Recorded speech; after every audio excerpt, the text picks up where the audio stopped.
Constitution club में हो रही इस बेहद ज़रूरी बहस में, डिबेट में आप सभी का बहुत बहुत स्वागत है। मेरा नाम सौरभ द्विवेदी है। मैं इंडिया टुडे हिंदी मैगजीन का और ललन टॉप का संपादक हूं और आज की इस बहस का मॉडरेटर भी।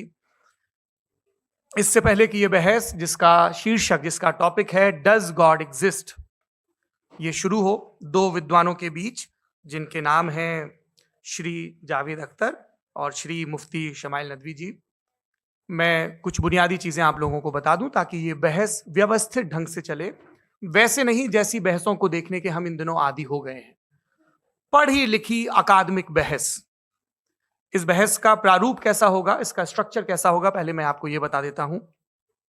सबसे पहले नौजवान विद्वान मुफ्ती शमाइल नदवी जी 10 मिनट अपनी दलीलें आप लोगों के सामने रखेंगे। उसके बाद जावेद अख्तर साहब 10 मिनट अपनी बात रखेंगे। उसके बाद जिसको हम अंग्रेजी में रिबटल कहते हैं, एक जवाबी दौर रहेगा कि आपने जो कहा मैं उससे मुतमईन हूं कि नहीं हूं, और हमने जो कहा। इसके बाद बहस का राउंड 2 शुरू होगा। दोनों विद्वानों को फिर से 7-7 मिनट का वक्त मिलेगा और इसके बाद रिबटल राउंड 2 होगा 5-5 मिनट का। इसके बाद एक दूसरे से सवाल जवाब होंगे। इसके लिए हमने लगभग 16 मिनट का वक्त तय किया है। अब ये सवालों की प्रकृति पर निर्भर करता है कि कितने सवाल होंगे, इसीलिए हमने वक्त की पाबंदी रखी है। और इसके बाद आखिरी में 5-5 मिनट का वक्त दोनों विद्वानों को एक बार फिर से दिया जाएगा अपने क्लोजिंग आर्ग्यूमेंट के लिए। और उसके बाद जो इस बहस के लिए सबसे जरूरी चीज है कि आप और हम और इंटरनेट पर देख रहे लाखों करोड़ों लोग, उनके सवाल जवाब होंगे। तो आप लोग जो यहां मौजूद हैं, आपके हम कुछ सवाल लेने की कोशिश करेंगे। 30 मिनट का वक्त हमने उसके लिए तय कर रखा है। इस तरह से ये 2 घंटे की बहस पूरी होगी। 2-3 बुनियादी बातें हैं जिनका हमें ध्यान रखना है। किसी भी किस्म की नारेबाजी में हमें शरीक नहीं होना है। ये हल्ला गुल्ला नहीं है, क्योंकि पूरी दुनिया देख रही है, तो एक नजीर कायम करनी है, एक उदाहरण लोगों के सामने रखना है कि पढ़े लिखे लोग इत्तेफाकी और नाइत्तेफाकी रखते हुए भी, एक दूसरे से सहमति और असहमति रखते हुए भी बात कह सकते हैं। यहाँ पर मेरे जेएनयू के प्रोफेसर बैठे हैं, पुरुषोत्तम अग्रवाल जी, जिन्होंने हमें क्लास में सिखाया है कि सहमति का साहस और असहमति का विवेक, और इसका ठीक उलट भी, ये बड़ा जरूरी है। दूसरी बात, ये किसी एक धर्म के बारे में बहस नहीं है, ये बात सबको स्पष्ट होनी चाहिए। किसी धर्म को महान बताने या किसी धर्म को कमतर बताने की ये बहस नहीं है। तो यदि कोई इस उम्मीद से देख रहा है या यहां आया है, तो मैं आपको आश्वस्त करना चाहता हूं कि आपको नाउम्मीदी हाथ लगेगी। इस बहस में बहुत ज्यादा धार्मिक प्रतीकों के इस्तेमाल को लेकर भी, ये दोनों लोग जो अभी आपको गंभीर दिख रहे हैं, भले लोग हैं, कल शाम को चाय पर मिले थे, बहुत हंसी मजाक भी इनके बीच हुआ था और गलबैयां डालते हुए एक तस्वीर भी हुई थी। ये इस बात का प्रमाण है कि इंटरनेट पर जो हल्ला मचा हुआ है उसके मुकाबले ये दोनों लोग बहुत ही अच्छे शांत ढंग से बहस के लिए राजी हो गए हैं। ट्विटर की बातें ट्विटर तक सीमित, एलन मस्क आजकल उसको एक्स कहते हैं। और अब इस बहस की शुरुआत, मैं इन विद्वानों का, हालांकि इनको परिचय की जरूरत नहीं, पर हो सकता है, हमें पत्रकारिता में सिखाया जाता है कि नेवर अज्यूम, विज्ञान भी यही कहता है। मुफ्ती शमाइल नदवी साहब इस्लामिक विद्वान, शिक्षाविद हैं, कोलकाता के वाहियान फाउंडेशन के संस्थापक हैं, लखनऊ की प्रतिष्ठित दारुल उलूम नदवतुल उलमा से ग्रेजुएशन किया है, सोशल मीडिया और सार्वजनिक मंचों पर अध्यापन और बौद्धिक कामों में सक्रिय हैं और इस समय इंटरनेशनल इस्लामिक यूनिवर्सिटी मलेशिया से पीएचडी कर रहे हैं। अच्छी बात यह है कि पढ़ाई के साथ साथ ट्रैवल ब्लॉग भी बनाते हैं। पेट्रोनस टावर के सामने का ब्लॉग हमने देखा। हमारे साथ जावेद अख्तर साहब हैं। जावेद अख्तर साहब कवि हैं, शायर हैं, गद्य भी लिखते हैं, फिल्मों के लिए संवाद लिखे हैं, गीत लिखे हैं। इससे इतर ये वैज्ञानिक सोच को लेकर या अपने डिक्लेयर्ड एथिज्म को लेकर भी मुखर रहते हैं और अपने तहीं रैशनैलिटी की बात करते हैं।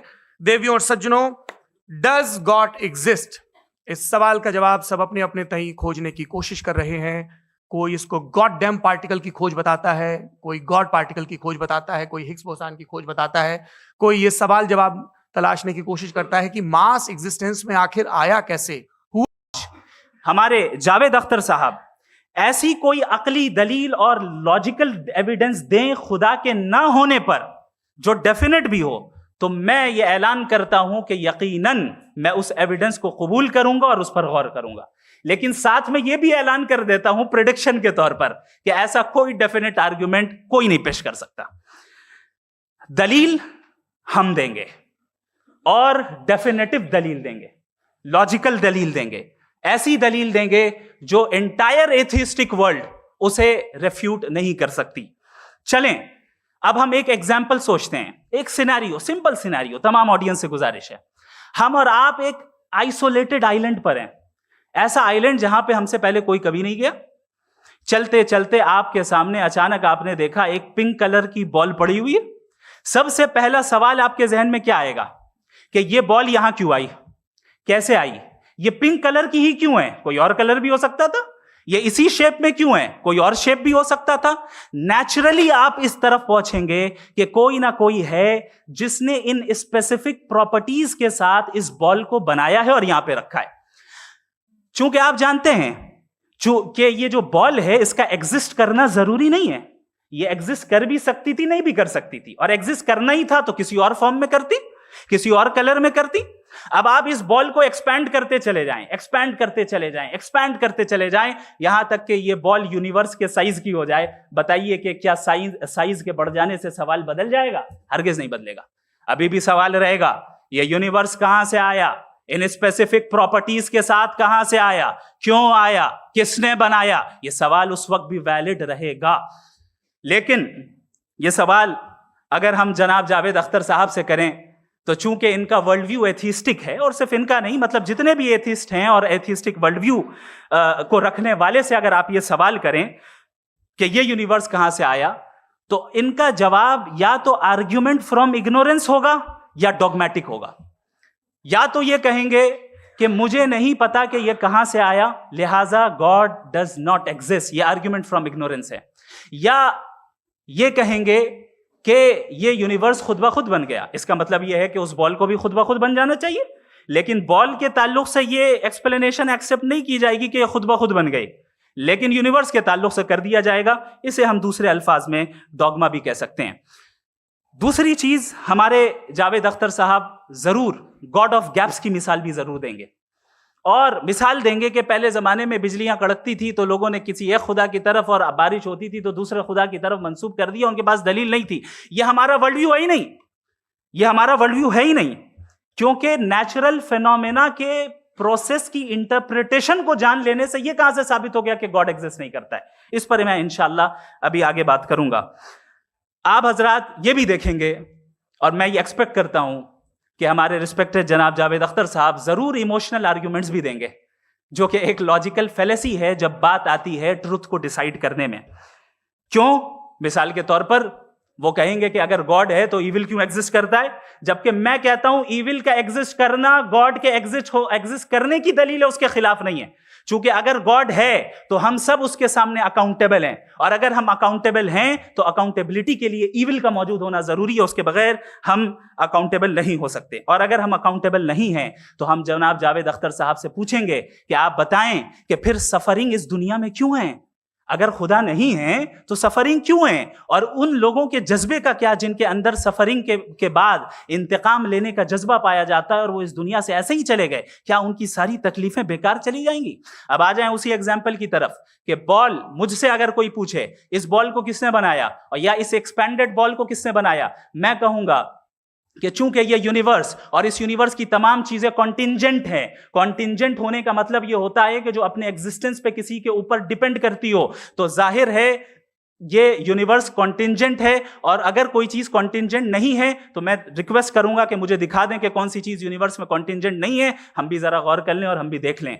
और जब कॉन्टिंजेंट चीजें मौजूद हैं तो फिलोसोफर्स की इस्तिलाह के मुताबिक, हम उस टर्मिनोलॉजी के मुताबिक हम उस जगह तक पहुंचते हैं और उस हस्ती तक पहुंचते हैं जिसे नेसेसरी बीइंग कहा जाता है, कि ये वो नेसेसरी बीइंग है जिसका मौजूद ना होना नामुमकिन हो। क्योंकि अगर ये मौजूद ना हो तो सारी चीजें एग्जिस्टेंस में आएंगी ही नहीं, और ये सारी कॉन्टिंजेंट चीजें उसी के ऊपर डिपेंड करती हैं। अब अगर आप, ये 2 और 2 की तरह वाजे है, इसमें किसी तरह जो है लॉजिकली इसको रिजेक्ट नहीं किया जा सकता। तो अगर आज हमारे जावेद अख्तर साहब ऐसी कोई अकली दलील और लॉजिकल एविडेंस दें खुदा के ना होने पर जो डेफिनेट भी हो, तो मैं ये ऐलान करता हूं कि यकीनन मैं उस एविडेंस को कबूल करूंगा और उस पर गौर करूंगा। लेकिन साथ में यह भी ऐलान कर देता हूं प्रेडिक्शन के तौर पर कि ऐसा कोई डेफिनेट आर्गुमेंट कोई नहीं पेश कर सकता। दलील हम देंगे और डेफिनेटिव दलील देंगे, लॉजिकल दलील देंगे, ऐसी दलील देंगे जो एंटायर एथिस्टिक वर्ल्ड उसे रेफ्यूट नहीं कर सकती। चलें अब हम एक एग्जाम्पल सोचते हैं, एक सिनेरियो, सिंपल सिनेरियो, तमाम ऑडियंस से गुजारिश है, हम और आप एक आइसोलेटेड आइलैंड पर हैं, ऐसा आइलैंड जहां पे हमसे पहले कोई कभी नहीं गया। चलते चलते आपके सामने अचानक आपने देखा एक पिंक कलर की बॉल पड़ी हुई है। सबसे पहला सवाल आपके जहन में क्या आएगा कि ये बॉल यहां क्यों आई, कैसे आई, ये पिंक कलर की ही क्यों है, कोई और कलर भी हो सकता था, ये इसी शेप में क्यों है, कोई और शेप भी हो सकता था। नेचुरली आप इस तरफ पहुंचेंगे कि कोई ना कोई है जिसने इन स्पेसिफिक प्रॉपर्टीज के साथ इस बॉल को बनाया है और यहां पे रखा है। चूंकि आप जानते हैं कि ये जो बॉल है इसका एग्जिस्ट करना जरूरी नहीं है, ये एग्जिस्ट कर भी सकती थी, नहीं भी कर सकती थी, और एग्जिस्ट करना ही था तो किसी और फॉर्म में करती, किसी और कलर में करती। अब आप इस बॉल को एक्सपैंड करते चले जाएं, एक्सपैंड करते चले जाएं, एक्सपैंड करते चले जाएं, यहां तक कि ये बॉल यूनिवर्स के साइज की हो जाए। बताइए कि क्या साइज के बढ़ जाने से सवाल बदल जाएगा? हरगिज नहीं बदलेगा। अभी भी सवाल रहेगा, ये यूनिवर्स कहां से आया, इन स्पेसिफिक प्रॉपर्टीज के साथ कहां से आया, क्यों आया, किसने बनाया, ये सवाल उस वक्त भी वैलिड रहेगा। लेकिन ये सवाल अगर हम जनाब जावेद अख्तर साहब से करें तो चूंकि इनका वर्ल्ड व्यू एथिस्टिक है, और सिर्फ इनका नहीं, मतलब जितने भी एथिस्ट हैं और एथिस्टिक वर्ल्ड व्यू को रखने वाले से अगर आप ये सवाल करें कि ये यूनिवर्स कहां से आया, तो इनका जवाब या तो आर्ग्यूमेंट फ्रॉम इग्नोरेंस होगा या डॉगमेटिक होगा। या तो ये कहेंगे कि मुझे नहीं पता कि ये कहां से आया, लिहाजा गॉड डज नॉट एग्जिस्ट, ये आर्ग्यूमेंट फ्रॉम इग्नोरेंस है। या ये कहेंगे कि ये यूनिवर्स खुद ब खुद बन गया, इसका मतलब ये है कि उस बॉल को भी खुद ब खुद बन जाना चाहिए। लेकिन बॉल के ताल्लुक से ये एक्सप्लेनेशन एक्सेप्ट नहीं की जाएगी कि खुद ब खुद बन गई, लेकिन यूनिवर्स के ताल्लुक से कर दिया जाएगा। इसे हम दूसरे अल्फाज में डॉगमा भी कह सकते हैं। दूसरी चीज, हमारे जावेद अख्तर साहब जरूर गॉड ऑफ गैप्स की मिसाल भी जरूर देंगे, और मिसाल देंगे कि पहले जमाने में बिजलियां कड़कती थी तो लोगों ने किसी एक खुदा की तरफ, और बारिश होती थी तो दूसरे खुदा की तरफ मंसूब कर दिया, उनके पास दलील नहीं थी। यह हमारा वर्ल्ड व्यू है ही नहीं, यह हमारा वर्ल्ड व्यू है ही नहीं, क्योंकि नेचुरल फिनोमेना के प्रोसेस की इंटरप्रिटेशन को जान लेने से यह कहां से साबित हो गया कि गॉड एग्जिस्ट नहीं करता है। इस पर मैं इंशाअल्लाह अभी आगे बात करूंगा। आप हजरात ये भी देखेंगे, और मैं ये एक्सपेक्ट करता हूं कि हमारे रिस्पेक्टेड जनाब जावेद अख्तर साहब जरूर इमोशनल आर्ग्यूमेंट्स भी देंगे, जो कि एक लॉजिकल फेलेसी है जब बात आती है ट्रुथ को डिसाइड करने में। क्यों? मिसाल के तौर पर वो कहेंगे कि अगर गॉड है तो ईविल क्यों एग्जिस्ट करता है, जबकि मैं कहता हूं ईविल का एग्जिस्ट करना गॉड के एग्जिस्ट करने की दलील है, उसके खिलाफ नहीं है। चूंकि अगर गॉड है तो हम सब उसके सामने अकाउंटेबल हैं, और अगर हम अकाउंटेबल हैं तो अकाउंटेबिलिटी के लिए ईविल का मौजूद होना जरूरी है, उसके बगैर हम अकाउंटेबल नहीं हो सकते। और अगर हम अकाउंटेबल नहीं हैं तो हम जनाब जावेद अख्तर साहब से पूछेंगे कि आप बताएं कि फिर सफरिंग इस दुनिया में क्यों है? अगर खुदा नहीं है तो सफरिंग क्यों है? और उन लोगों के जज्बे का क्या जिनके अंदर सफरिंग के बाद इंतकाम लेने का जज्बा पाया जाता है और वो इस दुनिया से ऐसे ही चले गए, क्या उनकी सारी तकलीफें बेकार चली जाएंगी? अब आ जाएं उसी एग्जाम्पल की तरफ कि बॉल, मुझसे अगर कोई पूछे इस बॉल को किसने बनाया, और या इस एक्सपेंडेड बॉल को किसने बनाया, मैं कहूंगा कि चूंकि ये यूनिवर्स और इस यूनिवर्स की तमाम चीजें कॉन्टिंजेंट हैं। कॉन्टिंजेंट होने का मतलब ये होता है कि जो अपने एग्जिस्टेंस पे किसी के ऊपर डिपेंड करती हो, तो जाहिर है ये यूनिवर्स कॉन्टिंजेंट है। और अगर कोई चीज कॉन्टिंजेंट नहीं है तो मैं रिक्वेस्ट करूंगा कि मुझे दिखा दें कि कौन सी चीज यूनिवर्स में कॉन्टिंजेंट नहीं है, हम भी जरा गौर कर लें और हम भी देख लें। और जब कॉन्टिंजेंट चीजें मौजूद हैं तो फिलोसोफर्स की इस्तिलाह के मुताबिक, हम उस टर्मिनोलॉजी के मुताबिक, हम उस जगह तक पहुंचते हैं और उस हस्ती तक पहुंचते हैं जिसे नेसेसरी बीइंग कहा जाता है, कि ये वो नेसेसरी बीइंग है जिसका मौजूद ना होना नामुमकिन हो। क्योंकि अगर ये मौजूद ना हो तो सारी चीजें एग्जिस्टेंस में आएंगी ही नहीं, और ये सारी कॉन्टिंजेंट चीजें उसी के डिपेंड करती हैं। अब अगर आप ये सवाल करते हैं कि फिर उस हस्ती को किसने बनाया, फिर उसका कॉज क्या है, फिर उसका कॉज क्या है, फिर उसका कॉज क्या है, और एंडलेसली चले जाएं, इसे हम कहते हैं इन्फिनिट रिग्रेस ऑफ कॉजेस, जो कि लॉजिकल फेलेसी है। कॉन्सेप्चुअली इन्फिनिटी पॉसिबल पॉसिबल है। मिसाल के तौर पे न्यूमेरिकल्स 1 2 3 गिनते चले जाएं, इन्फिनिट नंबर्स हैं। मैं कॉन्सेप्चुअली बात नहीं कर रहा, प्रैक्टिकली रियलिटी में साबित करके दिखाएं कि infinite regress of causes possible हैं या नहीं। अगर पॉसिबल हैं तो हम मान लेंगे, मिसाल दे दें, और पॉसिबल नहीं है तो एक ही ऑप्शन बचता है जिसे हम कहते हैं नेसेसरी बीइंग। ऐसी नेसेसरी बीइंग जो इंडिपेंडेंट है, क्योंकि अगर वो डिपेंडेंट हुई तो वो नेसेसरी नहीं रहेगी। ऐसी इंडिपेंडेंट बीइंग जो इटर्नल है, अगर वो इटर्नल नहीं होगी, उसकी बिगिनिंग होगी तो वो खुद कॉन्टिंजेंट है। ऐसी बीइंग जो पावरफुल है, क्योंकि कॉन्टिंजेंट को एक्चुअलाइज करने के लिए पावर चाहिए। ऐसी बीइंग जो इंटेलिजेंट है और नॉलेजेबल है, क्योंकि ये यूनिवर्स स्पेसिफिक फॉर्म और स्पेसिफिक लॉज ऑफ नेचर के तहत प्रिसाइजली चल रहा है। थैंक यू मुफ्ती साहब। मैं इन दलीलों के बाद जावेद अख्तर साहब से गुजारिश करूंगा, आप बैठ के बोलना चाहेंगे हमारे? जी।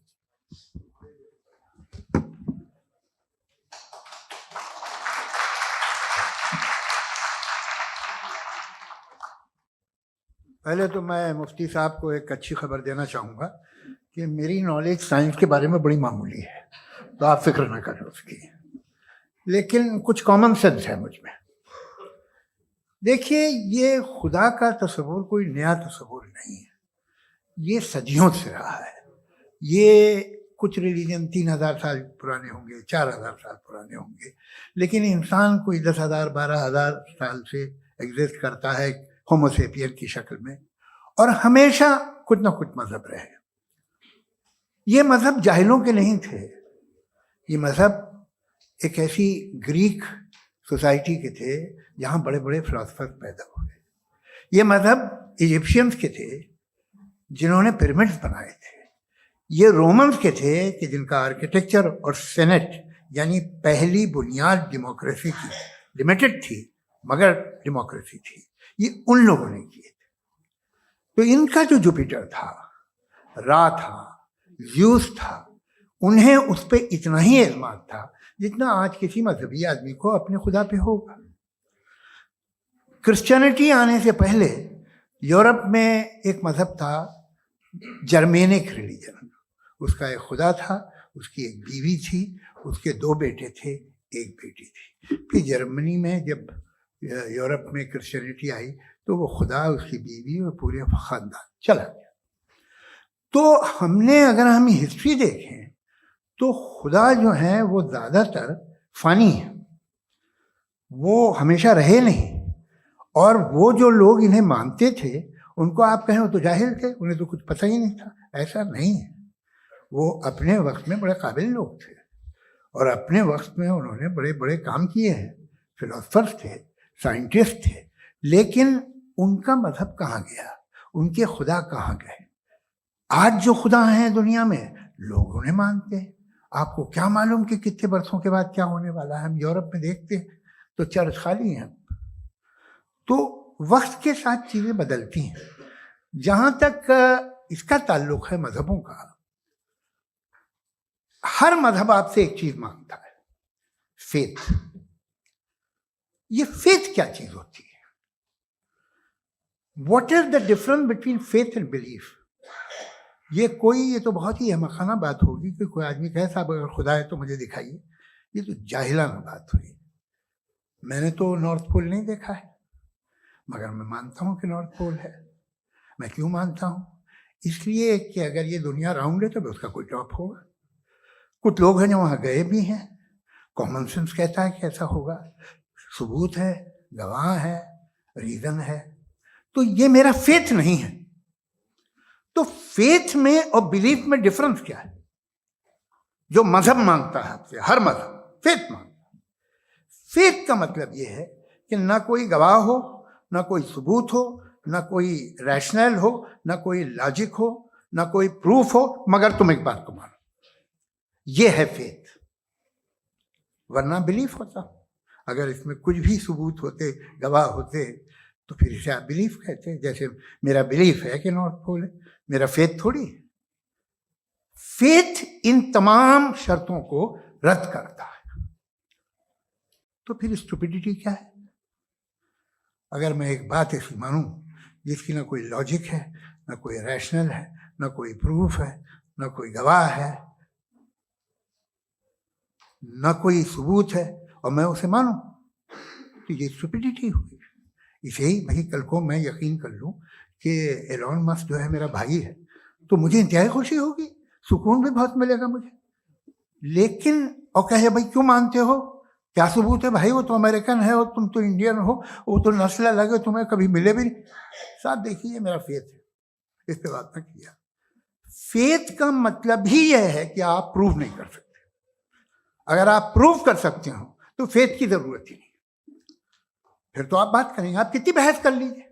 अल्टीमेटली दुनिया का हर मजहब फेथ पे टिका है, और फेथ का मतलब है एक ऐसा यकीन जिसका कोई सबूत, कोई गवाह, कोई रैशनल नहीं। अब आप ये कहें, क्या आप ये क्यों कह रहे हैं कि साहब ये कायनात किसने बनाई? कमाल ये है कि आपने बताया कि एक आइलैंड पे गए और एक बॉल देखी। आपने ये नहीं कहा कि आइलैंड किसने बनाया, आपको सिर्फ बॉल पे हैरत हुई। हमने आइलैंड पे हमने हैरत नहीं की, होते हैं आइलैंड। इसी तरह ये आइलैंड है, सितारे, ये गैलेक्सीज, ये सब आइलैंड हैं खला में। हम उन्हें टेकन फॉर ग्रांटेड लेते हैं, हम पूछते नहीं किसने बनाए। आपने जजीरे के बारे में भी नहीं पूछा है। मेरी पैदाइश कैसे हुई? क्या मैं प्लान्ड पैदा हुआ था? I was plan to be born, या एक लकी स्पर्म था जो किसी एग से चिपक गया? मेरी पैदाइश रैंडम। और इंसाफ जिसे आप कहते हैं, इंसाफ का तो नेचर से कोई वास्ता ही नहीं। जो आप कहते हैं कि एक दिन इंसाफ मिलेगा, इंसाफ is a human concept, nature में कोई इंसाफ नहीं। अगर शेर हिरन को खा जाता है तो उसे कोई सजा नहीं मिलती। अगर एक आंधी आती है और हरे भरे पेड़ों को उखाड़ के फेंक देती है तो आंधियों की जेल नहीं होती है। नेचर में इंसाफ नहीं, इसलिए मुझे नेचर को इंसाफ की जरूरत भी नहीं। नेचर तमाम एक है। अब हम कहें कि साहब ये देखिए जो मैंने खाना खाया था, ये मेरी आँख तो नहीं यूं कर दिया उसे, तो इसे सजा मिलनी नहीं, वो सिस्टम है, ऐसे ही चल रहा है। नेचर बगैर इंसाफ के है। इंसाफ इज अ ह्यूमन कॉन्सेप्ट। तो जो आपसे कहता है कि मैं तुम्हें इंसाफ दूंगा, वो इंसानी जहन की पैदावार है। ये नेचुरल है ही नहीं, ये आसमानी है ही नहीं। नेचर का तसव्वुर, इंसाफ का तसव्वुर। भाई आप साथ मिलते हैं, अब आप लेफ्ट हैंड ड्राइव करते हैं, ये क्या है? तमाम सच, तमाम नेकी, तमाम शराफत लेफ्ट हैंड ड्राइव है। वरना क्या होगा, या तो आप क्रॉस कर देंगे, आपका एक्सीडेंट हो जाएगा, या आप किसी को मार देंगे, या ट्रैफिक जैम हो जाएगा। झूठ, बेईमानी, रिश्वतखोरी, ये तमाम जो है driving on the wrong side, इसके ऊपर कुछ नहीं। ये तो हमने बनाया, जैसे हमने लेफ्ट हैंड ड्राइव बनाई है। ये कॉन्सेप्ट ऑफ इंसाफ जो है ये हमारा है, इसका नेचर से कोई वास्ता नहीं। शेर खा जाता है हिरन को, उसे जेल होती है क्या? कुछ भी नहीं, है ही नहीं। तो ये जो दुनिया के रिलीजन प्रॉमिस करते हैं आपसे इंसाफ, इसी से मालूम होता है कि ये मैन मेड है। ये तसव्वुर कहीं और का है ही नहीं। जो नेचर है, कुछ लोग कहते हैं नेचर ही खुदा है, तो नेचर में तो इंसाफ नहीं कहीं। और आप वादा कर रहे हैं कि तुम्हें मरने के बाद इंसाफ मिलेगा। मुझे अगर मिलेगा तो मैं बहुत खुश हूँगा, लेकिन मैं यकीन नहीं कर पाता हूँ, इसलिए कि मैं फेथ नहीं पैदा कर सकता। The very fact that religion demand faith, इसका मतलब है कि उनके पास जस्टिफिकेशन नहीं है। अच्छा साहब, फिर रिलीजन अगर मॉडरेशन में है, कोई सा भी नहीं, वो आप में कुछ खूबियां भी पैदा करता होगा। देखिए उससे ये फायदा है, वो फायदा है। अल्कोहल जो है वो ज्यादातर दवाओं में यूज होती है, और एक सर्वे किया गया था अमेरिका में कि लॉन्जेटिविटी किन लोगों की है। तो एक तरफ वो लोग थे जो शराब पीते ही नहीं थे, और एक तरफ वो थे जो एक बोतल शराब रोज पीते थे। सबसे ज्यादा लंबी उम्र उनकी है जो 2 पैक नाप के शराब पीते और खाना खाते हैं। मगर हम शराब को बुरा समझते हैं, मैं भी बुरा समझता हूँ। क्यों? ऐसा होता नहीं। कुछ चीज़ों में आदत होती है कि वो बढ़ती है। आज तक में एक आदमी दूध पीता है, आप 10 साल बाद भी मिलेंगे तो एक ही गिलास पीता होगा। ऐसा नहीं होता, सुबह से दूध पीता रहता है। मिल्कोहलिक मैंने नहीं देखे, अल्कोहलिक होते हैं। ये टेंडेंसी है मजहब की कि वो बढ़ता है, जैसे कैंसर बढ़ता है, जैसे शराब बढ़ती है। कुछ लोग होंगे जो उसे सही तरह से यूज करते। मुझे यकीन है कि हमारे मुफ्ती साहब भी उनमें से एक हैं। इनसे बहुत खुशी हुई मुझे इनसे मिलकर। लेकिन कितने लोग हैं कि आज आप देखते हैं दुनिया में जो तबाहियां हैं, इनमें कितना हाथ है उन लोगों का जो बिलीवर कहते था मजहब ये नहीं कहता, ना कहता होगा, मगर जब ये मजहब पीते हैं तो ऐसे बिहेव करते हैं। थोड़ा सा अगर हो तो शायद बहुत अच्छी बात, लेकिन शराब थोड़ी सी नहीं रहती, उसमें टेंडेंसी है पहले। थोड़ा सा अगर 2-3 कैंसर के सेल हो ना बॉडी में तो आदमी स्लिम रहेगा, लेकिन वो 2-3 सेल नहीं रहते, वो मल्टीप्लाई होते हैं। जावेद साहब टाइम पूरा हो गया। टाइम हो गया, तो बस बात खत्म हो गई। अच्छा, मुझे कुछ और कहने को था भी नहीं।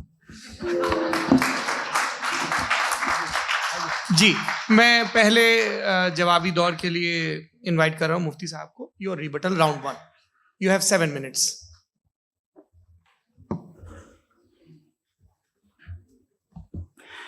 Thank you very much Javed साहब। आपकी बात को सुनकर बड़े महजूज हुए हम लोग। महजूज, do you understand? We enjoyed.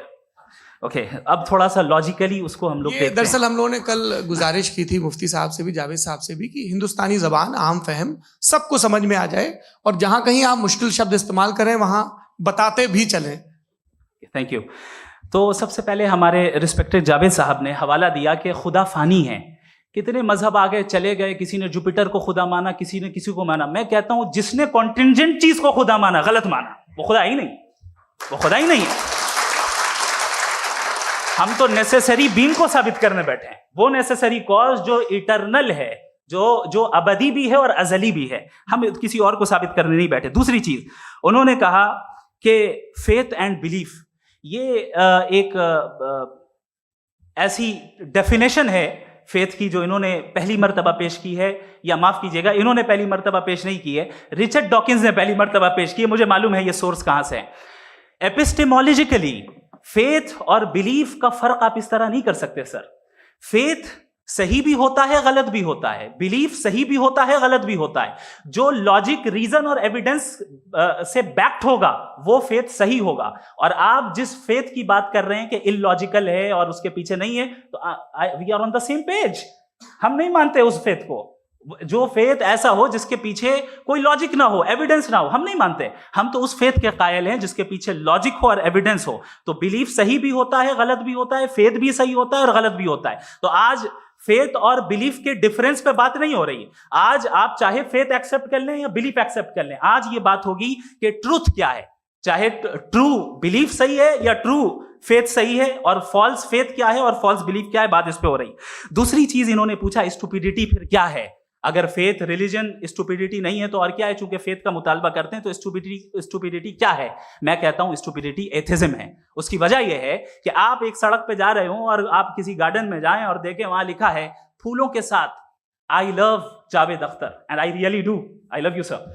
सो जब आप वहां पर पहुंचे तो वहां पहुंचकर अब ये बताएं, क्या आप ये कहेंगे wow what a natural selection?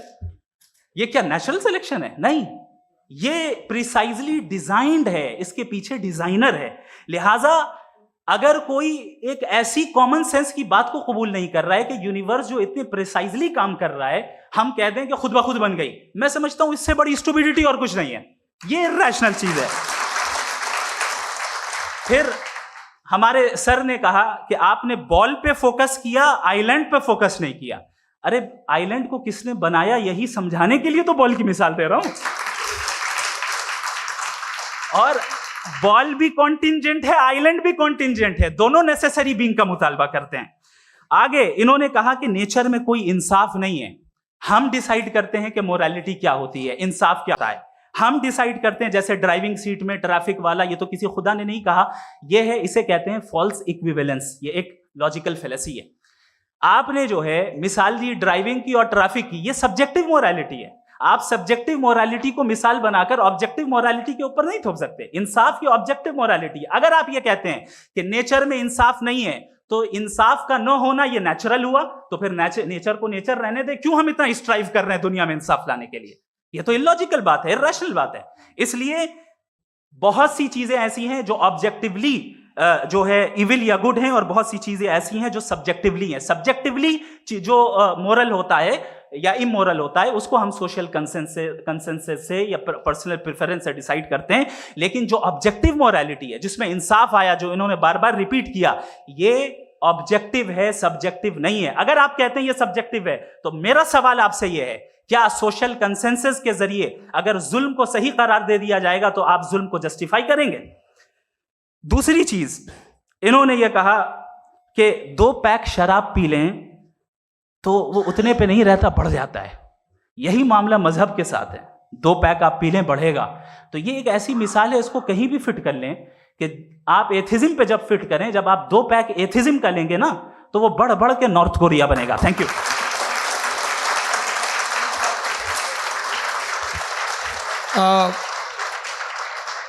First round के रिबटल के लिए मैं जावेद साहब को इनवाइट कर रहा हूं। आपके पास 7 मिनट का वक्त है, रीसेट कर दीजिएगा प्लीज। मुझे इस बात की खुशी है कि मुफ्ती साहब ने भी मान लिया कि नेचर में कोई इंसाफ नहीं है। तो कोई भी चीज़ जो इंसान ने नहीं बनाई है उसमें इंसाफ नहीं होता है। एक बात मैं आपसे अर्ज करूं, जरा पता लगा लीजिएगा, ये जो आप बाग में जाते हैं बेहद खूबसूरत फूल देखते हैं ना, इनमें से कोई नेचुरल नहीं है। ये सारे फूल क्रॉस करके बनाए गए हैं।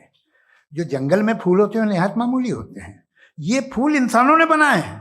जो आप बाग में देख के वाह वाह कहते हैं, ये इंसानों के बनाए हुए हैं। डिफरेंट फूलों को क्रॉस करके, डेवलप करके, फिर क्रॉस करके इस तरह से बनाए गए। नेचुरल फ्लावर नहीं। किसी जंगल वीरान में जाके आप गुलाब के फूल नहीं देखेंगे। ये सब बनाए हुए इंसान ने, बहुत से काम इंसान ने किए हैं। बाकी है कि आपने मेरी एक बात का जवाब नहीं दिया, जिससे मुझे शिकायत है कि फेथ क्या है और आप फेथ मांगते क्यों हैं मुझसे? आप तो लॉजिकल हैं, आपके पास तो सारे रैशनल हैं, आपके पास सारे सबूत हैं, तो आपको फेथ की डिमांड क्यों करते हैं कि भाई तुम सरेंडर कर दो और सवाल मत करो? कोई मजहब सारे सवाल करने की इजाजत नहीं देता है और मना करता है कि दादा सवाल ना करो, बह जाओगे तुम। आप क्यों रोकते हैं? हकीकत यह है कि इंसानी तारीख क्या है। इंसानी तारीख ये है कि दुनिया में 2 तरह के लोग हुए हैं।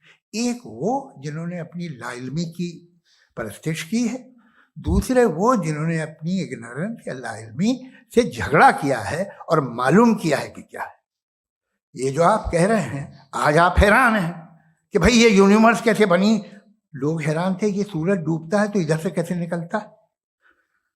और आप एक कदम जाके हमेशा का मानने को तैयार है, एक कदम पीछे ही मान जाइए। भाई आप इसके बाद जाते हो, कहते सवाल ना करना कि ये कहाँ से आया, ये पावर तो हमेशा से हमेशा रहेगी। तो आप यूनिवर्स के बारे में मानने में क्या तकलीफ है? एक कदम पहले रुक जाइए। ये हमेशा से थी या नहीं थी, हमें मालूम नहीं है। और ये कहना कि हमें मालूम नहीं है, कमाल ये है कि दुनिया के सारे मजहब सब जानते हैं ये दुनिया कैसे बनी थी, कैसे मिटेगी, मरने के बाद क्या होगा, इनको सब इल्म है। इनको किसी को डायनासोर होते थे पहले ये नहीं पता था, किसी को नहीं पता। किसी भी दुनिया की मजहबी किताब में डायनासोर का जिक्र नहीं है। लेकिन बाकी सब बातें, how to make universe in 4 easy lessons and बाकी सब पता है। जिसको सब पता है वो गड़बड़ है। हम में ये इंकिसार, ये ह्यूमिलिटी होनी चाहिए कि हम ये कहें कि हमें ये बहुत सारी बातें नहीं मालूम, लेकिन हम उनकी परस्तिश ना करना, अपनी लाइल्मी को की परस्तिश ना करें। हम उसे पता लगाने की कोशिश करें। जिस दुनिया में आप बैठे हैं सर, ये हॉल जो है, ये इलेक्ट्रिसिटी जो है, ये माइक जो है, जिस हवाई जहाज से आप आए थे, वो जिस कार से आप यहाँ आए हैं, ये सब उन लोगों की बनाई हुई है जिन्होंने सवाल किए थे। ये दुनिया जिसमें आप आज आराम से हैं, ये उन लोगों की बनाई है कि जिन्होंने सवाल किए थे। और हर स्टेज पे इन सवालों को मकरूह कहा गया था, गलत कहा गया था। आप जरा तारीख पढ़िए, एक बड़ी दिलचस्प किताब है बर्ट्रैंड रसेल की, जिसमें उसने रिलीजन एंड साइंस कि कब से रिलीजन जो है साइंस के अगेंस्ट है, और हद तो ये है कि भाप के इंजन के खिलाफ थे, स्टीम इंजन के भी खिलाफ थे, और फतवे हुए उन पे, वेटिकन ने दिए। तो ये हमेशा, अभी जैसे ही ये राइट विंगर आते हैं अमेरिका में पावर में, तो वो जो अपना ये क्या बोलते हैं उसे, सीड क्या बोलते हैं, सीड क्या जो, हाँ नहीं सीड जो होते हैं जैसे जी, नहीं भाई, वो जो ह्यूमन बॉडी के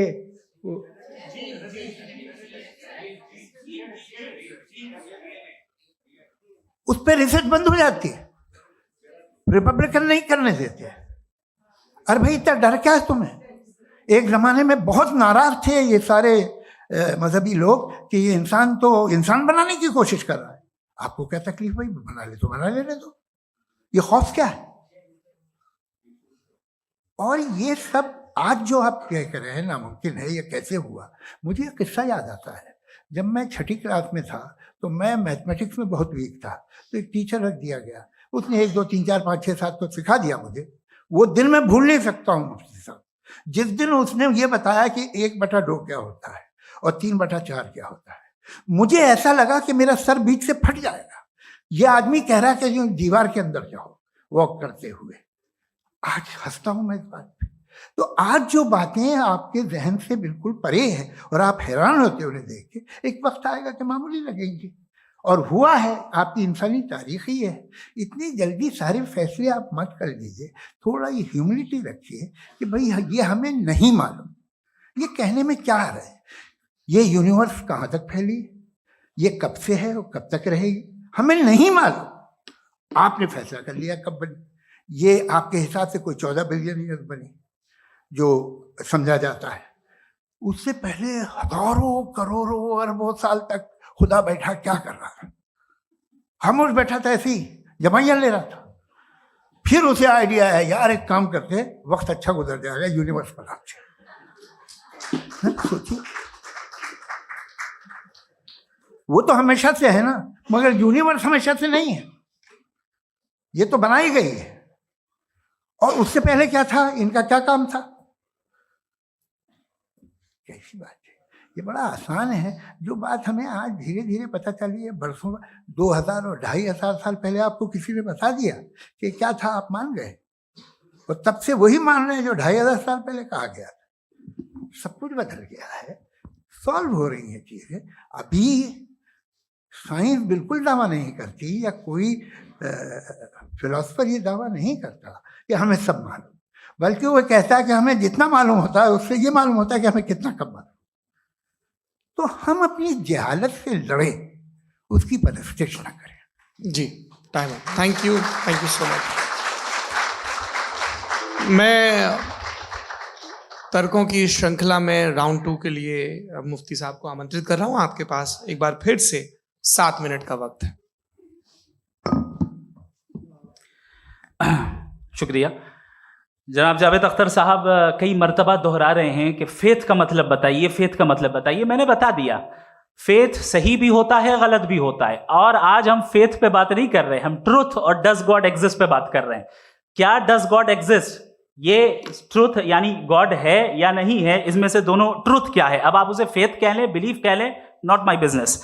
उसके बाद आपने कहा कि भाई सवाल करने से मजहब रोकता है। मैं कहता हूं जो रोकता है वो रोकता होगा, मैं नहीं रोकता, बल्कि सवाल करें, सवाल करना चाहिए। सवाल कर करके तो हम आगे बढ़ते हैं, तरक्की करते हैं, और इसीलिए मैं आज यहां पे आया हूं। लेकिन सवाल सिर्फ खुदा से नहीं होगा, आपसे भी होगा। सवाल एथिज्म से भी होगा, सवाल सिर्फ मजहब से नहीं होगा, सबसे होगा। और आज मैं सवाल करूंगा और उम्मीद है कि आप जवाब देंगे। अभी तक आपने वैसे कॉन्टिंजेंसी आर्गुमेंट का कोई जवाब नहीं दिया। चलें, आपने कहा यूनिवर्स के बारे में इटर्नल क्यों नहीं बोल देते। ये चूंकि लॉजिकली पॉसिबल ही नहीं है कि यूनिवर्स इटर्नल हो। यूनिवर्स एक कॉन्टिंजेंट चीज है जो टाइम एंड स्पेस के पाबंद है, टाइम एंड स्पेस से बाउंड है। जो टाइम एंड स्पेस से बाउंड होगा वो कॉन्टिंजेंट होगा, जो कॉन्टिंजेंट होगा वो उसकी बिगिनिंग हुई होगी, जिसकी बिगिनिंग हुई होगी वो इटर्नल नहीं हो सकता। ये तो कॉमन सी बात है। आपने कहा कि किसी मजहबी किताब में डायनासोर का जिक्र नहीं है। अफसोस कि आज तक किसी मैथमेटिक्स के किताब में मुझे डायनासोर का जिक्र नहीं मिला। तो इसका मतलब मैथमेटिक्स की किताब बेकार है? नहीं, उसका वो टॉपिक नहीं है। रेवलेशन का और मजहबी किताबों का टॉपिक ये नहीं है कि आपको आके बताए साइकिल कैसे बनाते हैं, या आकर ये बताएं कि जो है डायनासोर कब था। वो तो मोरालिटी सिखाने आया है, गॉड के बारे में बताने आया, नॉन फिजिकल रियलिटी की हकीकत को सिखाने के लिए आया। रिलीजियन साइंस को रोकता है? नहीं रोकता। अगर रोकता है तो गलत करता है। रिलीजियन साइंटिज्म को रोकता है, जिसमें हमारे जावेद साहब मुब्तला हैं। साइंस और साइंटिज्म में फर्क है। साइंटिज्म यह है कि आप समझें कि साइंस और साइंटिफिक मेथोडोलॉजी ये नॉलेज को हासिल करने का वाहिद सोर्स ऑफ नॉलेज है। यह है साइंटिज्म। हम इसे रिजेक्ट करते हैं। हम साइंस को तो तरक्की करते हैं। भाई आप हमारी पूरी तारीख कर लें, पढ़ लें तो आपको पता चल जाएगा। बहरहाल ये अलग टॉपिक है। उसके बाद इन्होंने एक लफ्ज कहा, वेटिकन ने फतवा दिया। वेटिकन का फतवे से कोई ताल्लुक नहीं है, दोनों कॉन्ट्राडिक्टरी अल्फाज हैं। उसके बाद उन्होंने कहा कि भाई हमें नहीं मालूम। अगर नहीं मालूम तो क्लियरली कह देना कि नहीं मालूम है, इसमें क्या हर्ज है? तो वही तो मैं कह रहा हूं ना कि आप कह दें कि नहीं मालूम, लेकिन क्लेम क्यों कर रहे हैं कि गॉड एग्जिस्ट नहीं कर रहा है? आप कह दें नहीं मालूम है, हो सकता है हो सकता ना हो, लेकिन आप क्लेम कर रहे हैं। The moment you say God does not exist, this is a claim, and now the burden of proof is upon you too, जैसे हमारे ऊपर है। और क्यों है मैं बताता हूं, क्यों है ये भी मैं बताता हूं। फिलोसॉफिकली जो क्लेम होता है ना, सिर्फ ये नहीं होता कि इंसान कहे पॉजिटिव क्लेम करे और नेगेटिव क्लेम करे तो बर्डन ऑफ प्रूफ नहीं है। आप मिसाल के तौर पे मैं कहूं कि फुला उस कमरे में कोई नहीं है, मैंने एक नॉलेज का क्लेम किया है। उस कमरे में कोई नहीं है, मैंने एक नॉलेज का क्लेम किया। या तो मैं कहूं मुझे नहीं पता, हो भी सकता है नहीं भी हो सकता है, this is not a claim. लेकिन जब मैं कह रहा हूं कि वहां कोई नहीं है, या मैं कह रहा हूं वहां कोई है, दोनों क्लेम है और दोनों के ऊपर बर्डन ऑफ प्रूफ है। हमारे ऊपर भी बर्डन ऑफ प्रूफ है। मैंने कंटिंजेंसी आर्ग्यूमेंट दिया, इसे तोड़कर दिखाइए। आखिरी चीज, इन्होंने कहा कि खुदा दुनिया बनाने से पहले 150 साल पहले या करोड़ों साल पहले क्या कर रहा था। अरे हजरत, चलें बहरहाल मैं जवाब दे देता हूं। आप हमारे रिस्पेक्टेड पर्सनैलिटी हैं, अगर आप नहीं होते तो मैं इसे एंटरटेन ही नहीं करता। टाइम, ये 100 साल पहले या 100 साल बाद, पहले बाद में अभी, ये वो अल्फाज हैं जिनका ताल्लुक टाइम से है। टाइम शुरू ही हुआ है यूनिवर्स की बिगिनिंग के बाद, तो उसके पहले खुदा क्या कर रहा था? सवाल इलॉजिकल है, ये फेलेसी है। यानी आप ये कह रहे हैं कि यूनिवर्स के बनने से पहले खुदा क्या कर रहा था? टाइम के बनने से पहले, पहले का ताल्लुक टाइम से, टाइम उस वक्त था ही नहीं, तो ये सवाल ही इनवैलिड है खुदा के ताल्लुक से। दूसरी चीज, आर्ग्यूमेंट ऑफ कंटिंजेंसी जो मैंने आपके सामने पेश की है, आपने बार बार ये प्रूफ किया और ये कह रहे हैं कि गॉड ऑफ गैप्स। देखिए पहले नहीं मालूम था, साइंस ने कर दिया। सिंपल की मिसाल से मैं समझा देता हूं। जिस गैप्स की आप बात कर रहे हैं ना, साइंस उन गैप्स को जिन चीज के जरिए भी प्रूव करेगा वो कॉन्टिंजेंट ही होगा। अब चाहे वो फोर्स हो, मैटर हो या एनर्जी हो। लिहाजा सवाल हमारा उस वक्त भी वैलिड होगा जब तक कि आप नेसेसरी बीइंग पे ना आ जाएं। और इन्फिनिट रिगरेस पॉसिबल नहीं है of causes in practical world, तो जाहिर है कहीं रुकना पड़ेगा। जहां रुकेंगे वही खुदा है। दूसरी चीज, आपने ये कहा, क्या कह रहा था मैं, किस पॉइंट को? What?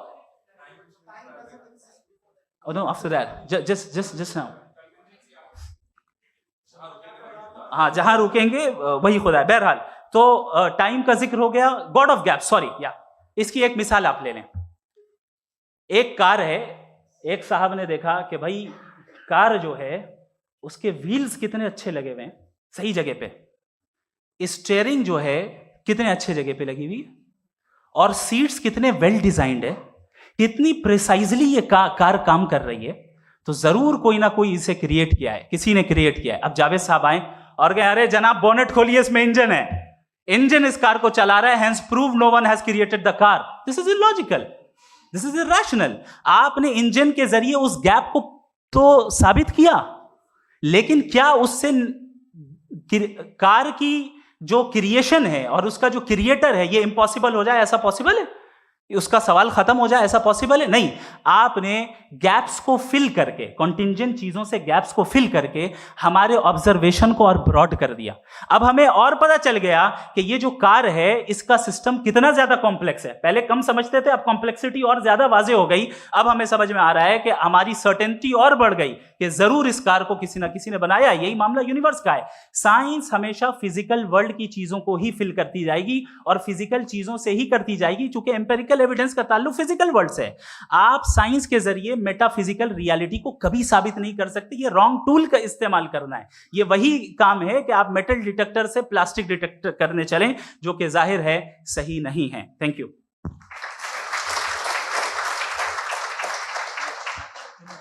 जी, ये आर्ग्यूमेंट का राउंड 2 है। हाँ। 7 मिनट है। पहले तो मैं आपसे अर्ज करूं कि आपने कहा कि जब कायनात ही नहीं थी तो वक्त भी नहीं था, कुछ भी नहीं था। कैसे नहीं था? खुदा था। एक एग्जिस्टेंस तो था ना खुदा का। तो जब खुदा था तो वक्त भी होगा। ऐसा नहीं है कि कुछ भी नहीं था, खुदा था। अच्छा, बाकी एक आपने कहा साहब आप साबित कीजिए, आपके पास भी लॉजिक है या मेरे पास भी लॉजिक है। आप मेरा जिम्मेदारी नहीं है साबित करना कि खुदा है। बर्टन रसल ने बड़ी अच्छी बात कही। बर्टन रसल ने बड़ी अच्छी बात कही। मैं आपसे अगर ये दावा करूं कि एक चाय की केतली मरीख के चारों तरफ घूम रही है, मार्स के चारों तरफ, तो ये आपका काम नहीं है कि आप साबित करें कि कोई चाय की केतली नहीं है। ये मेरा काम है, मैंने दावा किया है। ये दावा तो मजहबी लोग करते हैं कि खुदा है। मैं क्यों साबित करूं कि नहीं है? जब तक आप मुझे कन्विंस नहीं कर देंगे मैं नहीं मानूंगा। आपकी जिम्मेदारी है, मेरी जिम्मेदारी नहीं है। दोयम ये कि ये जो आप कह रहे हैं, जो गैप्स हैं, ये गैप जब जब किसी मजहब को चैलेंज करते हैं, जब ऐसा कोई बात आती है तो हंगामा हो जाता है कि जब वो चैलेंज करें किसी फेथ को। ये तमाम साइंस जो है इसे मुख्तलिफ जगहों पे मुख्तलिफ वक्तों में मजहब ने रोकने की कोशिश की है।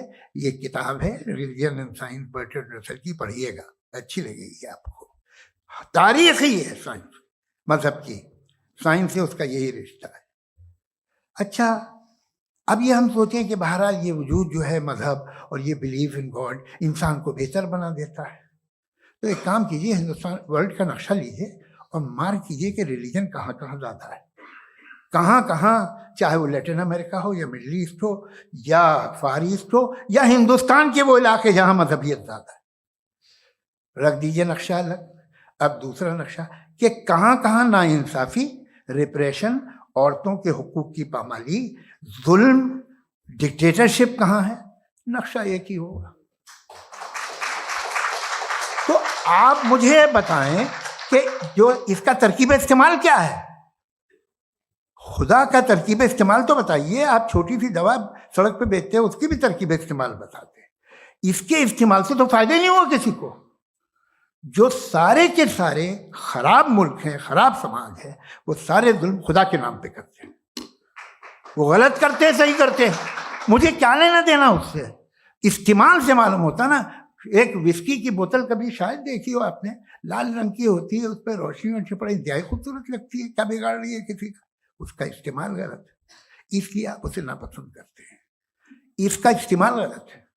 इस तसव्वुर का इस्तेमाल ही गलत है और हमेशा से गलत हुआ है। आप देख लीजिए, इंसानी तारीख देख लीजिए, आज देख लीजिए, हिंदुस्तान देखिए, दुनिया देख लीजिए, क्या हो रहा है। इसे कैसे इस्तेमाल कर रहे हैं फेथ वाले लोग? क्या फेयर हैं, जस्ट हैं, जो अपने खुदाओं पे यकीन रखते हैं? वो किस तरह के लोग? वो लोगों को इंसाफ देते हैं, वो बेहतर इंसान बने। तो इस दवा का फ़ायदा क्या है? चलो बहुत फ़ायदा हो रहा तो मैं इस्तेमाल कर लूँगा। मुझे तो इस दवा का कोई फ़ायदा दिखता ही नहीं। मुझे तो ऐसा लगता, मैं एक और बात बताऊं, अगर कोई आदमी मजहबी है और अच्छा आदमी है तो मैं उसकी बहुत इज्जत करता हूँ। इसलिए कि मेरा ख्याल है मजहबी आदमी का अच्छा होना मुझसे अच्छा होने से ज़्यादा मुश्किल है। भाई हर चीज़ की एक लिमिट है। आप इतना भाग सकते हैं, इतना नहीं भाग सकते। इतना वजन उठा सकते, इतना नहीं उठा सकते। इतना दूर देख सकते हैं, इतना दूर नहीं देख सकते। उसी तरह कॉमन सेंस कहता है कि आप में नेकी का भी एक कोटा होगा। अब आप अगर सुबह जाते हैं अपनी इबादत गाह और इबादत करते हैं तो बाहर निकलते हैं तो आप तो यही महसूस करते हैं कि आपने एक बहुत अच्छा काम किया, आपकी नेकी का एक बहुत बड़ा कोटा खर्च हो गया जिससे किसी का कोई फायदा नहीं। मैं तो नहीं जाता हूँ, तो मुझे तो किसी को खाना खिलाना पड़ेगा, किसी बेवा की मदद करनी पड़ेगी। मैं अपना कोटा कैसे कंज्यूम करूं? आप अपना कोटा सारे मजहबी लोग इंतहाई यूजलेस कामों में यूज करते हैं। उसके बाद भी अगर आप में बच्ची है थोड़ी सी शराफत, तो भाई वाह क्या बात।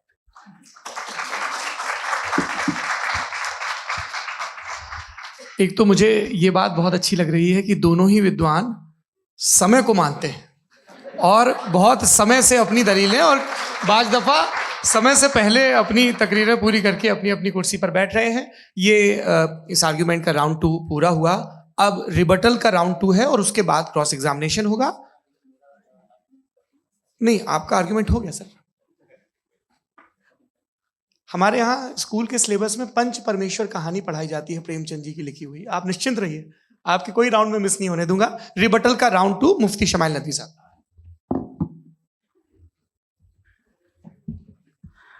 असल में जो हकीकी प्रॉब्लम है, असल प्रॉब्लम है वो ये है कि जावेद साहब के पास कॉन्सेप्ट ऑफ गॉड क्लियर नहीं है। इन्होंने कहा कि कायनात से पहले खुदा तो था, तब भी तो टाइम होगा। कि टाइम कायनात का हिस्सा है। हम उस खुदा को मानते हैं, नेसेसरी बीइंग का टाइमलेस होना जरूरी है, क्योंकि वो टाइम का क्रिएटर है। जब उसने टाइम को क्रिएट किया तो वो खुद टाइम पे कैसे होगा? उसने जब स्पेस को क्रिएट किया तो खुद स्पेस में कैसे होगा? अगर वो टाइम एंड स्पेस को पहले से ही उसका पाबंद है तो फिर किस चीज को उसने क्रिएट किया? लिहाजा ये सवाल गलत है कि खुदा था तो टाइम होगा। बिल्कुल नहीं, टाइम के पाबंद हम है, खुदा नहीं है। हम फिजिकल वर्ल्ड से ताल्लुक रखते हैं, वो मेटाफिजिकल रियलिटी है। दूसरी चीज इन्होंने मिसाल दी कि चाय की केतली हवा में घूम रही होगी, और पता नहीं शायद वो बर्टन रसल का उन्होंने हवाला दिया। बहरहाल यही प्रॉब्लम है। प्रॉब्लम यही है कि हम चीजों के दरमियान डिफरेंशिएट नहीं कर पाते। ये जो आपने मिसाल दी ये इमेजिनेशन है, और मैं जो साबित कर रहा हूं वो लॉजिकल नेसेसिटी है। आप इमेजिन करने आए तो कुछ भी करें, जुपिटर में पिंक एलिफेंट होगा, यूनिकॉर्न होगा, करें, उससे कायनात पे क्या फर्क पड़ता है? उससे आप लॉजिकल नेसेसिटी साबित नहीं कर सकते।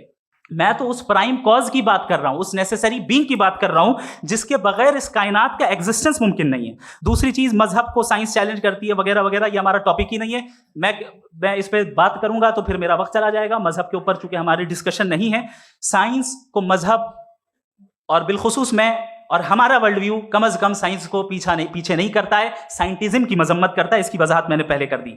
दूसरी चीज इन्होंने कहा वर्ल्ड का नक्शा लीजिए, वर्ल्ड मैप लीजिए, 2 अलग अलग जगह की। हजरत, मैंने ये होमवर्क किया था और मैंने मिडिल ईस्ट का एक नक्शा लिया और यूरोप का एक नक्शा लिया। ये मजहबी इलाका और ये लिबरल और एथीस्ट इलाका। मुझे पता चला कि सबसे ज्यादा रेप केसेस जो है वहां पर है।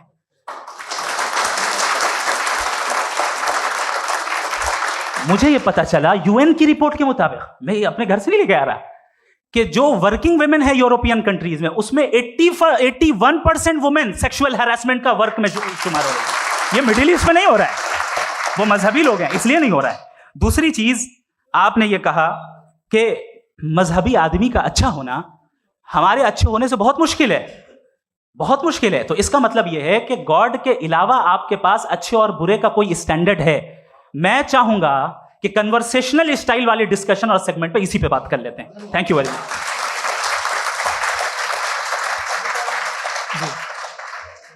ये रिबटल का राउंड 2 है। आपके पास 5 मिनट का वक्त है और इसके बाद क्रॉस एग्जामिनेशन शुरू करेंगे। आप चाहें तो जो इन्होंने सवाल पूछे उनके जवाब आप रिबटल में भी दे सकते हैं। जी जी, देखिए, पहले तो ये बात कि ये मिसाल गलत नहीं है, गलत है।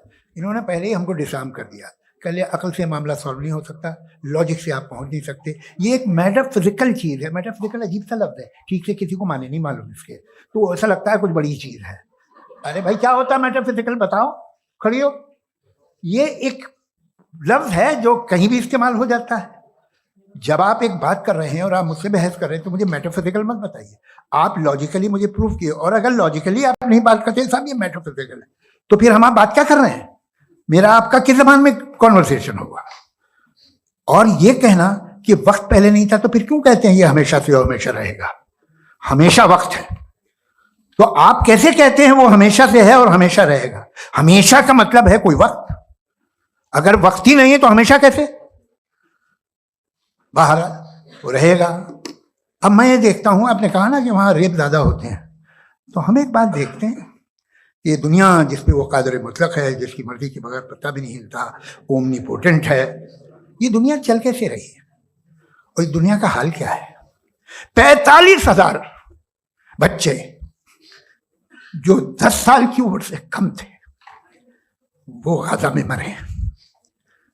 भूख से काला हांडी में बच्चे मरते हैं और डिप्थीरिया से मरते हैं। डिप्थीरिया अजीब मर्ज है, गले में जाली बनना शुरू होती है, बच्चा नीला हो जाता है, गरीब का बच्चा, इसलिए कि उपास ये कादर मुतलक है जो जाए कर दे।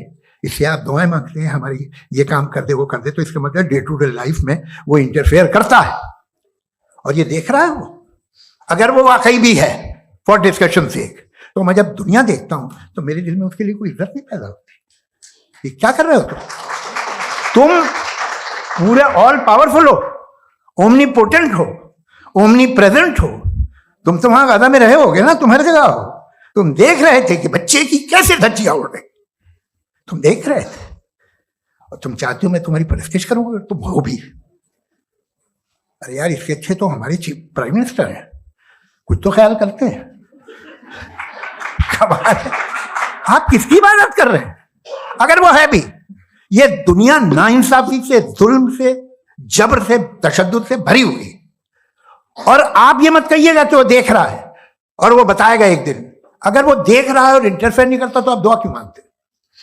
आप कहते मेरा ये काम करा दे, इसके मतलब है वो दखल दे सकता है, वो आपको नौकरी दिलवा सकता है, भले दूसरे आदमी को ना मिले, मगर आपका काम कर देगा चूंकि आपने दुआ मांगी है।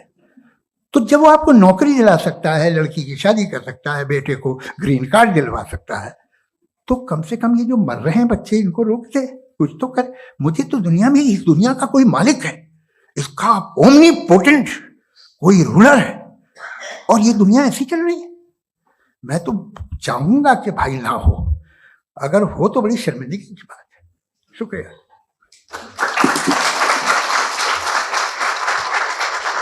देवियों और सज्जनों, इस बहस के 2 राउंड और 2 रिबटल पूरे हो चुके हैं। अब सबसे जरूरी और सबसे मुश्किल राउंड शुरू हो रहा है, क्रॉस एग्जामिनेशन का। अब इन विद्वानों की सज्जनता की एक परख भी होगी और वक्त हमने 16 मिनट का तय किया है। पहला सवाल आप पूछना चाहेंगे? जी बिल्कुल। पहले बोले भी आप। आप माइक ले लीजिएगा हाथ में, ये नीचे से ऑन। जी मैं बोलता हूँ, ये डायस हटा सकते हैं क्या हम थोड़ा क्विकली? डायस पीछे कर दीजिए बस थोड़ा सा, है ताकि ये जो दाएं बाएं लोग बैठे हैं, इसे हटा ही दीजिए, वरना वहां तो जाने वाले नहीं। आराम से आराम से दोनों तरफ से हटा।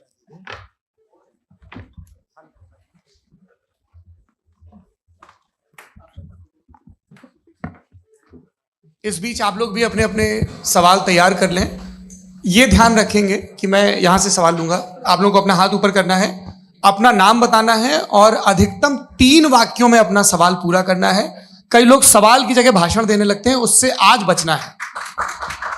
जी मुफ्ती साहब, पहला सवाल आपका, 16 मिनट है, हम दोनों लोगों के सवाल लेंगे। जी बहुत शुक्रिया। आपकी जो अभी बात हुई बहुत अहम थी, मैं इसको चाहूंगा कि आगे डिस्कस करूं, लेकिन चूंकि अभी वो सेगमेंट है क्रॉस एग्जामिनेशन, तो सबसे पहला सवाल आपसे ये है कि जो मैं इतनी देर से कॉन्टिंजेंसी आर्ग्यूमेंट आपको बता रहा था, ये अकल से ही बता रहा था हजरत, आप ये बताएं कि आप इन्फिनिट रिग्रेस ऑफ कॉजेस को पॉसिबल मानते हैं या नेसेसरी बीइंग के एग्जिस्टेंस को सही समझते हैं, क्योंकि 2 ही ऑप्शन होता है, आप ये बताएं। देखिए, आपको मैं ईमानदारी से बात करूं, एक तो मैं कॉन्टिजेंसी वर्ड ठीक से समझता हूं, और इस वक्त भी जो आपने अंग्रेजी के अल्फाज इस्तेमाल किए वो ज़रा थोड़े से मुझे डिफिकल्ट और कॉम्प्लिकेटेड लगे, तो आप ज़रा सिंपल जबान में सवाल कर सकते हैं? बिल्कुल कर सकता हूँ। जी। यूनिवर्स की हर चीज कॉन्टिंजेंट होने का मतलब यह है कि वो अपने एग्जिस्टेंस में किसी के ऊपर डिपेंडेंट है। जो भी चीज डिपेंडेंट होगी वो चीज इंडिपेंडेंट नहीं हो सकती, तो उसका कोई ना कोई कॉज होगा। तो अब आप क्या समझते हैं कि ये इन्फिनिट रिग्रेस है, यानी कॉज पर कॉज, कॉज पर कॉज, कॉज पर कॉज, और कभी कोई यानी ये एंडलेसली चलता रहा? क्योंकि अगर ऐसा होगा तो हम तो एग्जिस्टेंस में आते ही नहीं। लॉजिकली ये मुत्तफक अलैह चीज है, मुत्तफक अलैह अग्रीड अपॉन। इस पे हमने एग्री किया था कि मुश्किल शब्द आएगा तो अर्थ बताना पड़ेगा। तो इन्फिनिट रिग्रेस तो पॉसिबल नहीं है, तो कहीं ना कहीं आपको रुकना पड़ेगा ऐसे नेसेसिटी पर। नहीं, कोई जरूरत नहीं रुकने की। किसने कहा आप रुकना पड़ेगा? आप रुकते हैं खुदा पे, आप नहीं रुकते। आप कहते हैं वो हमेशा से, जब उस वक्त से जब वक्त नहीं था। आप कहाँ रुकते हैं कि अब हुआ था वो?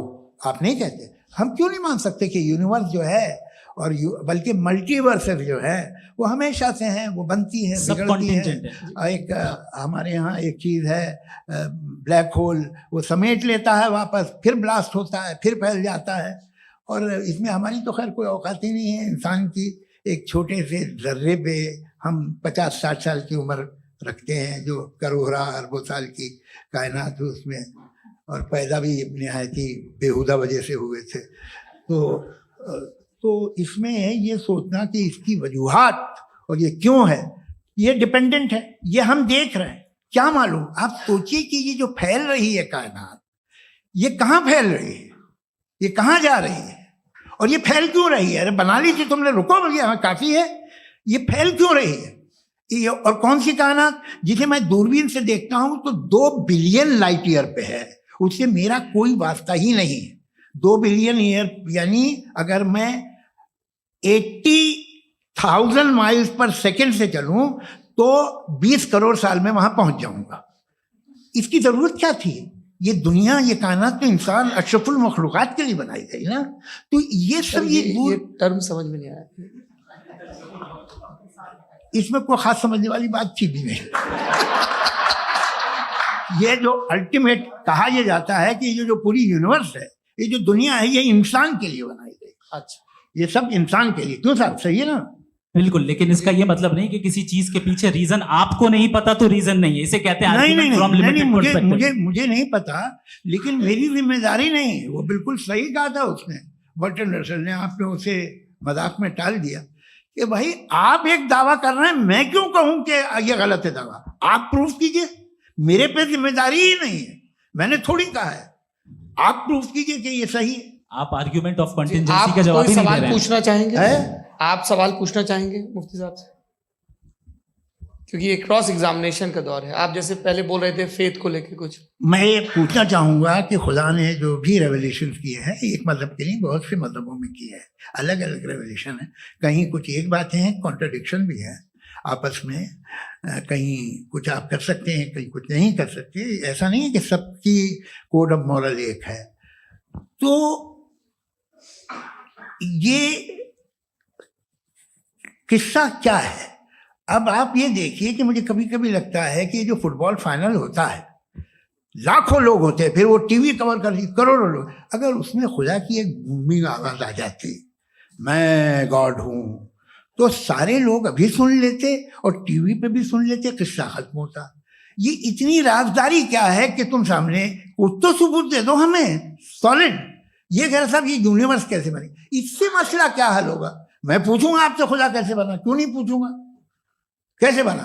बल्कि वो तो कायनात से कहीं ज्यादा इंटेलिजेंट है, कायनात से कहीं ज्यादा कॉम्प्लेक्स। जी वो हमेशा से है। आप कहेंगे मैं मान लूंगा।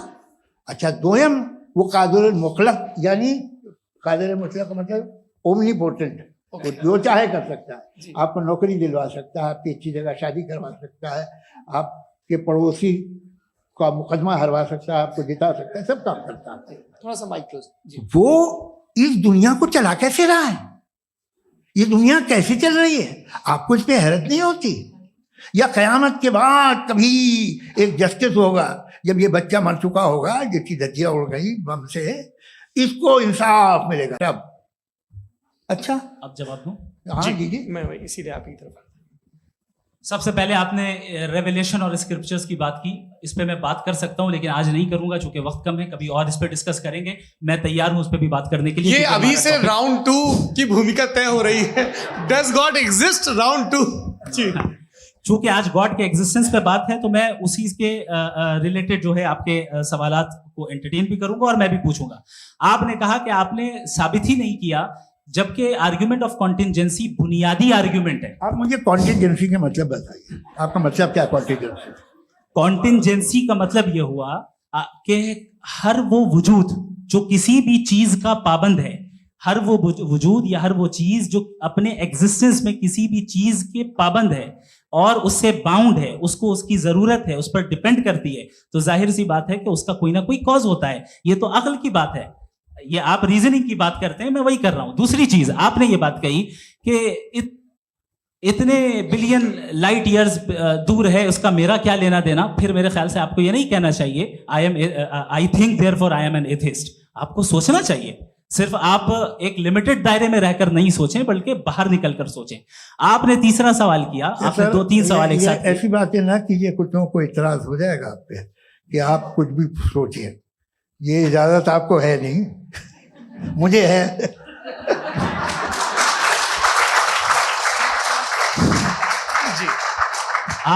आपने प्रॉब्लम ऑफ इविल के ताल्लुक से सवाल किया और बार बार आप एक लफ्ज रिपीट कर रहे हैं कि ओमनीपोटेंट गॉड है, ऑल पावरफुल गॉड है। यही तो दरअसल समझना है कि गॉड का कॉन्सेप्ट क्या है। प्रॉब्लम ऑफ इविल जो है, प्रॉब्लम ऑफ इविल दर हकीकत 2 असम्पशंस पर कायम है। अगर आप इन 2 असम्पशंस को समझ जाएं तो ये प्रॉब्लम नहीं रहेगी, आर्ग्यूमेंट आपको समझ में आ जाएगी कि ये कोलैप्स कर जाता है। पॉइंट नंबर 1, यानी जो आपका सबसे पहला फॉल्स असम्पशन है कि गॉड मर्सीफुल है, ओमनीपोटेंट है, दुनिया में जुल्म हो रहा है। लेकिन आपको ये समझना चाहिए कि हमारे वर्ल्ड व्यू के मुताबिक गॉड सिर्फ ओमनीपोटेंट और सिर्फ मर्सीफुल नहीं है, बल्कि वो ऑल वाइज भी है और वो ऑल नोइंग भी है। उसके हर काम के पीछे हिकमत और विजडम है। ये कोई जरूरी नहीं है कि वो हिकमत और विजडम आपको समझ में आए या मुझे समझ में आए। अगर आप जो समझ रहे हैं उसके मुताबिक आप फैसला कर रहे हैं, ये लिमिटेड पर्सपेक्टिव से आर्गुमेंट है। और इस चीज को हम अपनी दुनिया में, अपने लाइफ में, डेली लाइफ में इस प्रिंसिपल को एक्सेप्ट करते हैं। हम जब किसी डॉक्टर के पास जाते हैं, डॉक्टर के पास जाकर वो अगर उसने हमें कोई दवाई दी है तो हम ये तो नहीं कहते कि जब तक आपके पास जितना नॉलेज और जितना विजडम नहीं है, आपने क्यों ये दवाई दी है, तब तक हम इस चीज को एक्सेप्ट नहीं करेंगे। नहीं कहते, हम उसकी अथॉरिटी को तस्लीम करते हैं। क्यों? क्योंकि उसकी हम जानते हैं कि वो नॉलेजेबल है, वो विजडम वाला है, हमसे ज्यादा नॉलेज और हमसे ज्यादा विजडम है। बताएं सर। नहीं, डॉक्टर में और खुदा में बड़ा डिफरेंस है। डॉक्टर पढ़ा लिखा होता है, एक तो मैं उसकी बात सुनूंगा। 2 ये नहीं, कुछ जवाब तो ये भी नहीं है। सर आप प्लीज, भी आ आप जाइए, अगर चलिए। सब ऑडियंस से बोलने लगेंगे तो हाँ। फिर मतलब नहीं सिविलाइज्ड बहस का। मतलब आप ये कहें कि चूंकि आप डॉक्टर पे बिलीव करते हैं इसलिए खुदा पे बिलीव कीजिए, क्या ये मिसाल आपको समझाने के लिए। आर्गुमेंट है, इस पे आपको एतराज नहीं है। तो सिंपल बात ये है कि मैं अगर ये यकीन कर लूं कि एक ओमनीपोटेंट, उसकी मसलहत है, ये जो बच्चे मर रहे हैं ये मसलहत है उसकी, मुझे नहीं चाहिए इसकी मसलहत। उसकी मसलहत नहीं, यही तो मसलहत समझना है। मतलब एक्सपीरियंस। अच्छा, इस आपने अभी मेरी बात पूरी सुनी नहीं। मैंने कहा आपका पूरा आर्ग्यूमेंट 2 फॉल्स असम्पशंस पर है। एक फॉल्स असम्पशन मैंने बता दिया, दूसरा फॉल्स असम्पशन ये है कि इस दुनिया में इविल के होने का कोई गुड रीजन नहीं है, जबकि हमारे पास बाज रीजंस मौजूद हैं, हमारे पास बाज वजूहात मौजूद हैं। अगर इस दुनिया में इविल ना हो तो आप गुड को डिफाइन कैसे करेंगे? अगर जुल्म ना हो आप इंसाफ को समझेंगे कैसे? अगर तारीकी ना हो तो आप लाइट को समझेंगे कैसे?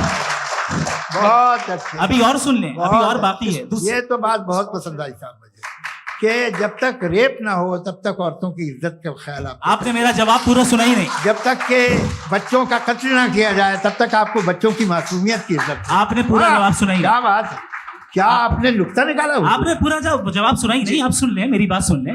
ये मैंने आपको एक चीज बताई। दूसरी चीज, इस दुनिया में हम आए हैं टेस्ट के लिए, हमारा टेस्ट हो रहा है और हर इंसान का अलग अलग अंदाज में टेस्ट होता है। और इस दुनिया में अगर इविल मौजूद है तो वो इविल जरिया है हमारे अंदर ह्यूमन नोबल क्वालिटीज को डेवलप करने का और अलग अलग फील्ड में प्रोग्रेस करने का। और अगर हमारे अंदर और इस दुनिया में इविल नहीं होता तो बताइए टेस्ट का मतलब क्या होता? अगर मैं अपने स्टूडेंट को एमसीक्यूज दूं और उसमें सिर्फ राइट आंसर लिख कर दे दूं और कहूं तुम्हारा टेस्ट हो गया, ये मीनिंगलेस है। इस दुनिया में अगर हम टेस्ट के लिए आए हैं तो जाहिर है गुड एंड इविल दोनों मौजूद है। तो अगर गुड एंड इविल दोनों मौजूद है तो ये इविल भी खुदा का बनाया हुआ है। जी हाँ, खुदा का बनाया हुआ है। लेकिन अच्छा, चलो अच्छी बात। जी बिल्कुल, तो बिल्कुल खुदा ने मतलब बनाया। अभी तो ये है कि जो मेजॉरिटी है दुनिया में वो इविल है, तो ये खुदा एक्चुअली इविल के साइड पे लग रहा है मुझे। बिल्कुल भी, मैं बता मेजॉरिटी में तो वो है। क्या बात कर रहे हैं भाई आप? मैं बहुत कोई भी जो मुंसिफ होगा, चाहे आपका अपना घर हो जिसके आप सबसे बड़े हैं, चाहे आपकी ऑर्गेनाइजेशन हो जो आप चलाते हैं, वहां पर आप इवल रखेंगे साबित करने को कि बाकी लोग शरीफ हैं। मेरी बात सुन क्या ये आर्ग्यूमेंट ही गलत है? अगर- कि जब तक के कोई इवल नहीं होगा तब तक के शरीफ आदमी शरीफ नहीं लगेगा। अगर एग्जामिनर गलत ऑप्शन दे रहा है तो एग्जामिनर इविल नहीं हो गया, जो गलत ऑप्शन को सेलेक्ट कर रहा है वो फेल होगा। क्रिएटर ने इविल को बनाया है लेकिन वो इविल नहीं है। अच्छा सुनिए मेरी बात, चलिए, let me complete sir, let me complete sir. जी जी क्रिएटर ने इविल को बनाया है टेस्ट के लिए, वो इविल नहीं है। इविल वो होगा जो उसे इख्तियार करेगा। छुरी को बनाने वाला गलत नहीं होता है, छुरी का गलत इस्तेमाल करने वाला गलत होता है। रेप को कैसे गलत इस्तेमाल करते हैं? रेप इंसान के फ्री विल का नतीजा है। माइक ये रेप कैसे गलत इस्तेमाल होता है? ये मुझे अब सुन ले, अब सुन ले। गलत इस्तेमाल होता हाँ मैं बता रहा हूँ है। ना, रेप कैसे गलत इस्तेमाल? मैं बता रहा हूँ जी। कि जो इविल इस दुनिया में मौजूद है उसके कई सारे तरीके हैं। एक तरीका इंसान का अपना फ्री विल है। अब अगर कोई रेपिस्ट रेप कर रहा है तो इसका गॉड का कसूर नहीं है, वो अपने फ्री विल का गलत इस्तेमाल कर रहा है, उसको सजा मिलनी चाहिए। अच्छा। और उसी के लिए जहन्नम बनाई गई है। ये फ्री विल का भी बड़ा चक्कर। आप जब कोई बुरा काम करते हैं या कोई बुराई होती है तो ये कहा जाता है कि ये फ्री विल है। 7 billion free wills are moving on this planet. 7 billion free will. और एक आदमी अपनी फ्री विल से मुझे कत्ल कर दे तो मैं खुदा की मर्जी से मरा हूं कि इसकी फ्री विल की वजह से? मेरी मौत खुदा के हाथ है या ये फ्री विल वाले के हाथ है? खुदा ने फ्री विल का निजाम बनाया है और उस निजाम का गलत इस्तेमाल करके कोई आपको ये मार गलत रहा है, इस्तेमाल करके मेरा कत्ल कर देता है। अब मेरी मौत का जिम्मेदार कौन है? वो इंसान जिम्मेदार है। वो इंसान। जी। तो ये कहना कि और उसको खुदा ही उसको जिंदगी सजा देता है, मिलेगी। तो अब आप आगे चलिए कि ये तय करना कि अल्लाह ही या अल्लाह ने खुदा ही जिंदगी देता है, खुदा ही मौत देता है, ये गलत है। बिल्कुल गलत नहीं है। हाँ नहीं निजाम उसी ने बनाया फ्री अरे विल का। भाई, एक- निजाम मौत और हयात का उसी ने बनाया। You are contradicting yourself. अभी आपने कहा कि एक आदमी ने फ्री विल से आपको मार दिया, इसमें उसे फ्री विल दी गई थी, उसने गलत इस्तेमाल किया। 7 billion free wills are moving on this planet और आप चाह रहे हैं कि मैं सिर्फ खुदा का ध्यान करूं। ये 7 बिलियन फ्री विल्स को मुझे लुक आफ्टर करना पड़ेगा कि नहीं? ये तो तबाहियां कर रही हैं और तबाहियां ज्यादा हो रही हैं। बिल्कुल। तो अगर free will आप बताएं अगर खुदा नहीं है फॉर एग्जाम्पल, हाँ। तो आप इविल को कैसे डिसाइड करेंगे? यानी how can you define evil objectively without God? देखिए दुनिया में 2 तरह के जानवर हैं। एक जो अकेले रहते हैं जंगल में और एक जो ग्रुप्स में रहते हैं। ग्रुप में जो भी रहेगा, चाहे वो आपका फाउंडेशन हो, चाहे कोई क्लब हो, चाहे कोई पॉलिटिकल पार्टी हो, चाहे कोई यूनिट हो, उसमें आपको इंटरैक्ट करने के रूल बनाने पड़ेंगे। यानी लोग तय करेंगे। लोग क्या करेंगे? अगर लोगों ने ये तय किया कि किसी का रेप करना सही है, आप जस्टिफाई करेंगे? नहीं, लोग- आपका फाउंडेशन तो ये हो गया ना कि लोग इविल डिसाइड दुनिया करेंगे। में- नहीं अरे दुनिया में ऐसे ग्रुप्स हैं जो रेप को जायज मानते हैं सर्टेन हालात में। मैं डिटेल में नहीं जानूंगा, आप भी जानते हैं। ये जो आईसिस वाले थे इन्होंने क्या किया था, तो उन्होंने क्या किया उसका खुदा से कोई ताल्लुक नहीं है सर। मैंने सिंपल सवाल किया कि इविल को आप डिफाइन करते चलिए, कैसे चलिए, हैं? आइए वापस आइए। जी। आप साथ में तभी रह सकते हैं जब कुछ आप ऐसे उसूल डेवलप करें जिसमें हर एक का बेसिक तहफ़्फ़ुज़, हर एक का बेसिक राइट हो और हर एक को कोई आराम मिले। यही तरीका है किसी भी ऑर्गेनाइजेशन जिसमें एक से ज़्यादा लोग हैं और वो ऐसे चलती है ज़िंदगी। उसमें अगर आप गड़बड़ करेंगे तो तबाही होगी, नुकसान होगा, बर्बादियाँ आएंगी। और अगर उसमें आप घर ले लीजिए ना, एक हस्बैंड है, एक वाइफ है, बच्चे हैं, वालदा भी हैं, 2 बहनें भी हैं, एक भाई भी है। अब इसमें कोई निज़ाम आपको चाहिए साथ में रहने का, और एक दूसरे पे भरोसा रहे, एक दूसरे के बहीख्वाह हों, एक दूसरे की मदद करें, ऐसी जिंदगी। सर आपकी बात आ गई। आप ये कह रहे हैं कि लोग डिसाइड करेंगे क्या सही है क्या गलत है, यही है मेजॉरिटी डिसाइड करेगी क्या सही है क्या गलत है? अरे भाई बिल्कुल। मेजॉरिटी अगर ये कहे कि नाजी जर्मनी के साथ जिस तरह मेजॉरिटी थी कि जेनोसाइड करना सही, आप जस्टिफाई करेंगे? उस वक्त आपका ये उसके बाद क्लोजिंग। हाँ, उस वक्त प्लेनेट पे जो लोग थे, हाँ। उनमें कितने लोग हिटलर को सही समझते? अच्छा, प्लेनेट की मेजॉरिटी तय करेगी, सोसाइटी की नहीं। प्लेनेट की मेजॉरिटी गॉड के एग्जिस्टेंस को सही मानती है, आप क्यों नहीं मानते? ये हेलो हेलो हेलो। ये क्रॉस क्वेश्चन का राउंड यहाँ पर समाप्त होता है। और ये बड़ा अच्छा है कि इस तरह से फ्रेगमेंट कर दिया गया है ताकि जो मरकरी मैं ऊपर एक जा रहा है बात का नीचे आ जवाब जाए। दे दूं। जी प्लेनेट की ज्यादातर मेजॉरिटी कुछ दूसरे मजहबों के खुदा को मानती है। आप उन्हें क्यों नहीं, आप तो मेजोरिटी की बात कर रहे अच्छा, हैं। ये मैंने क्लोजिंग majority की बात- आप ये कह रहे हैं इविल और गुड को डिसाइड मेजोरिटी करेगी। मेजोरिटी जो कर दे वो सही हो जाएगा। अरे क्लोजिंग इसको जैसा आप ही लोगों ने तय किया है उसी फॉर्मेट को फॉलो कर लेते हैं। हाँ भाई, मैंने तो भले लोगों पे एतबार किया और तब मॉडरेशन तय किया। जी, आपके पास 5 मिनट का वक्त है, क्लोजिंग आर्ग्यूमेंट है, उसके बाद हम ऑडियंस से क्वेश्चन आंसर लेंगे जावेद साहब की क्लोजिंग आर्ग्यूमेंट के बाद। ओके, टाइम स्टार्ट्स बहुत शुक्रिया। जी हमारा जो टॉपिक है डज गॉड एग्जिस्ट, मैं इस पे इतने एकेडमिक तैयारी करके आया था। मुझे था कि मैंने सोचा था कि कई सारे मैं आर्ग्यूमेंट्स दूंगा, लेकिन वक्त की भी किल्लत और जावेद साहब बार बार इधर उधर चले जा रहे थे तो उसको भी थोड़ा एंटरटेन करना पड़ गया। डज गॉड एग्जिस्ट पे मैं एक ही आर्ग्यूमेंट दे पाया। आर्ग्यूमेंट्स बहुत हैं और डेफिनेटिव आर्ग्यूमेंट्स हैं, और मेरे आर्ग्यूमेंट को किसी एक राउंड में भी इन्होंने एंटरटेन नहीं किया और रेफ्यूट नहीं किया। एक राउंड में भी नहीं, एक राउंड में भी नहीं। कौन सा? और ना ही अभी अभी आपका क्लोजिंग आर्ग्यूमेंट आएगा नहीं, वो उसमें। बता देना। Argument of contingency sir. अरे मैं आपसे कई बार कह चुका हूँ कंटीजेंसी का मतलब अब मैं कैसे सर, समझाऊं प्लीज, आपको और आपस में। हाँ, आप और प्लीज, कितने आसानी से समझाऊं मैं, मुझे तो नहीं समझ में आ रहा है बस। आप अपनी- sir, argument sir, of contingency Urdu में बोल सकते हैं। हाँ, आप अपनी बात पूरी कर लें। जी। आखिरी 4 मिनट। दूसरी चीज, just a minute please ma'am, can I talk? दूसरी चीज ये है कि आपने एक तो इसका जवाब नहीं दिया, दूसरा आपने गॉड के ना होने पर कोई डेफिनेटिव आर्ग्यूमेंट नहीं दिया, सिर्फ मजहब पे बात कर रहे हैं आप। मजहब तो आज हमारा टॉपिक ही नहीं था। आज तो हमारा टॉपिक हो, आप मजहब से ले लेकर आईएस तक चले गए। भाई हमारा क्या ताल्लुक है उससे? We condemn them. और उसका गॉड से क्या ताल्लुक है? अगर कोई गलत काम कर रहा है, किसी ने किसी को कत्ल किया, किसी ने किसी का रेप किया, उसको सजा मिलनी चाहिए। और आपके पास कोई भी rational strong foundation of morality नहीं है। आपने कहा कि मेजॉरिटी तय करेगी सोसाइटी की, वो सही होगा। मैंने कहा हिटलर को फिर आप सही कहेंगे, नहीं नहीं नहीं नहीं, प्लैनेट की सोसाइटी की मेजॉरिटी तय करेगी। तो प्लैनेट की मेजॉरिटी गॉड के एग्जिस्टेंस को मानती है, आप कह रहे हैं ये रिलीजियस है।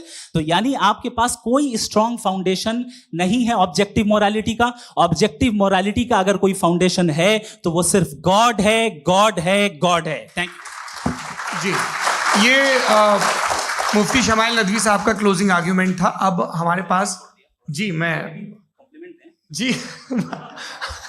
ये बड़ा अच्छा है कि दोनों लोगों को मॉडरेटर से शिकायत भी और बोल रहे भाई हमारी शाबाशी भी तो करते चलो। अब मेरी बात जी, आपके पास जावेद अख्तर साहब 5 मिनट का वक्त है। ये आपका क्लोजिंग आर्ग्यूमेंट है, टाइम रीसेट कर दें। जी देखिए, बहुत सारी बातें हैं। गॉड का डेफिनेशन दुनिया के किसी भी रिलीजन में है कि वो ओमनीपोटेंट है, वो ओमनीप्रेजेंट है, he is just, he is kind, he loves you and so on. मैं जब दुनिया देखता हूँ तो मुझे कोई ऐसा सुप्रीम पावर यहाँ दिखाई नहीं देती है जो इंसान की बहबूदी के लिए कुछ कर रही हो, कमज़ोर को बचा रही हो, मदद कर रही हो, जालिम को पीछे हटा रही हो। मैं नहीं देखा, तारीख में नहीं। एक तो अगर है और ये देख रहा है तमाशा, तो उसका होना न होना बराबर है। दोयम ये कि ये जो है, जब आप ये कहते हैं कि कायनात जिसकी कंटीजेंसी है, मैं देखिए वो लफ्ज़ इस्तेमाल किया मैं, तो ये कैसे हो सकती है भाई? और फौरन आप सरेंडर कर देते हैं कि जाहिर है कि इसका बनाने वाला तो इससे 10,000 गुना ज़्यादा कॉम्प्लिकेटेड होगा। उस पर आपके होने पे कोई इतराज़ नहीं है। उसे वो टाइमलेस है, वो पहले से था, टाइम तो बहुत बाद में आया। ये सब आप मानने को तैयार है जिसका आपके पास कोई सबूत नहीं, आपके पास कोई रीजन नहीं है। आपकी तारीफ क्या है मजहबों की? बिलीफ की, जो खुदाओं का बिलीफ है, ये कॉन्स्टेंटली गलत साबित होता रहा है। मतलब आप कहें कि अरिस्टोटल के ज़माने में तो सब जाहिर